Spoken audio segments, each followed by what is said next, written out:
It's me again, coming to you on this beautiful sunny day. I'm starting this video off with something simple. Now, a lot of people ask me, how do I connect to the higher self? And I'm going to tell you something that is the most primary of all in order to work with your higher self. You have to understand that the higher self is you, right? You are your higher self, meaning that the essence of who you are is your higher self. So the higher self will never work or be able to work with you if you are still in a place of self-loathing versus self-love. And why is this so important? This is so important because until you do this to this, your higher self will be the one chirping in your ear that you never make a move with. And the reason being is because there's one item that needs to be understood, is why not you? I also, before I came on my spiritual journey, suffered in the three-dimensional self of thinking about all the constraints, the family constraints, the fun constraints, the work constraints, the lover constraints, all these things, okay? I'm going to share this with you, and I'm going to tell you it's not easy. It's going to be a little scary, but you have to understand that this is the main thing. Why not you? Why not you? Okay. Self-loathing, it comes in places like bad relationships. We've got bad family members, bad friends.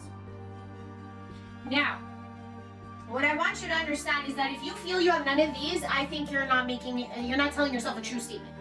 The reality of all of this is that why do we stay in bad relationships? Simple. Loneliness, unworthiness. That's it. Plain and simple. The reason why you stay in any relationship, doesn't matter if you're male or female, is because you're scared of being alone. You don't know what alone means to you. You're scared of something you don't understand, or you feel unworthy of something better. And the question becomes, why not you? Why not you? Why don't you deserve better?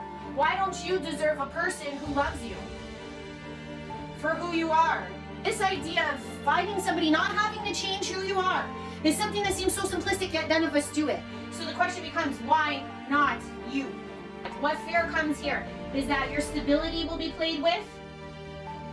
And let's be honest, money. Bad family, you feel like you have loyalty.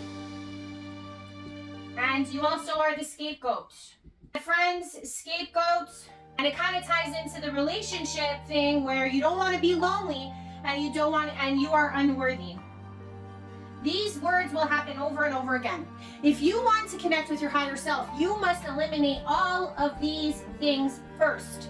Because the higher self will not be able to be understood until you move all of this self-loathing to self-love. Now, what I will say to you is how many actual excuses can you make for why you stay in a relationship? If you have a piece of paper, write it down. Because the thing is, with all of these things, if you sit there, you'll excuse why you're in all of these places. And the reason is because of this question, why not you? Okay? Because the thing is that you, as the person who is giving to this bad relation, giving to this bad work environment, giving to this bad family, giving to these bad friends, for some reason you feel like you're something that can be sacrificed. Your happiness should be sacrificed. Your joy should be sacrificed. You don't feel that you're worthy. So how you have to move into this is that you need to come very correct with yourself. Make baby steps to understand that maybe the person you're with, right, is not the right person. Maybe the job you're in is not the right job. Maybe the bad family members need to be moved to the side. It doesn't mean that you don't talk to them. It doesn't mean that you don't love them anymore. It just means that you do not get involved, especially with the drama associated with this.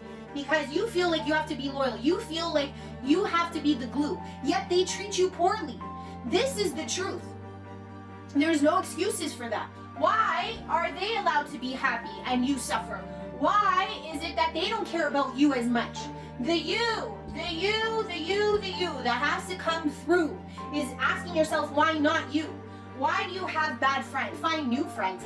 New friends that in the same token will love you for who you are, treat you with respect. There's this feeling of unworthiness and even loyalty to this as well. But the thing I want you guys to all understand is that sit with this question, why not you? If you can answer this for yourself, why do others get to be important? Why do others get to have everything and not yourself? If you can actually answer those things for yourself, you're going to start moving into self-love, And once you've moved all of these markers in your life to self-love, where you maybe are alone, but you're happy. Maybe you do leave that bad partner and find someone better. Maybe you do get out of that work environment that doesn't suit you and go for something that's more aligned. Maybe you get rid of some of the family members that are holding you back. There is no one in this world telling you that you have to do it. Even if the bad friends tell you that you have to do it, even if the family, even if the work, even if the bad relationship says that you have to, that is lie. You don't have to do anything. You're not a punching bag. You're not somebody for them to be entertained by. So how someone actually takes that first initial step to walk into their higher self, to be assured in themselves, self-love. Self-love is not selfish. To love yourself as a walking entity is not selfish. A lot of us out there feel like we must do this. We must sacrifice who we are. We must sacrifice because we should play small. Why do they get to play big and you play small? Okay? That is the first thing that must be understood if you're trying to attach or understand where the higher self is. What is the higher self? Only when you love yourself will you ever follow what the higher self has to provide you. Okay? As I moved out of all of those things, it was something that was so simple, but so hard because we're under these illusions that tell us something. We have rhetorics in our mind. We have stories implanted from a long, long time ago that tell us that we are supposed to be this way. But that is not the truth. Have you not suffered enough? Have you not done enough? Are you not a good person?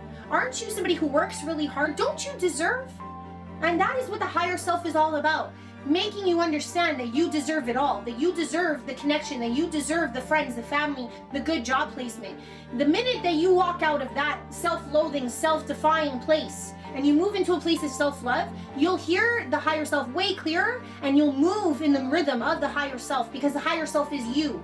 The higher self is you acting in your best interest. The higher self is you acting in what is best for you, taking back the power that you were endowed since you were young. When you were a very young child, did any of this have issues? You knew right from wrong. You knew who was good for you and who wasn't. You knew what was not in your best interest when you were young. These modules, these things like the government, like our education, like our parents' ingrainment from even their past and their childhoods and their poor parenting that was put upon them carries through the generations. You could be that generational breaker. You can make those changes for yourself, for your children. So please know that you need to walk into self-love first before you'll ever have a true commune with your higher self. I hope that helps, guys. Have a good one. See you next time. Bye for now.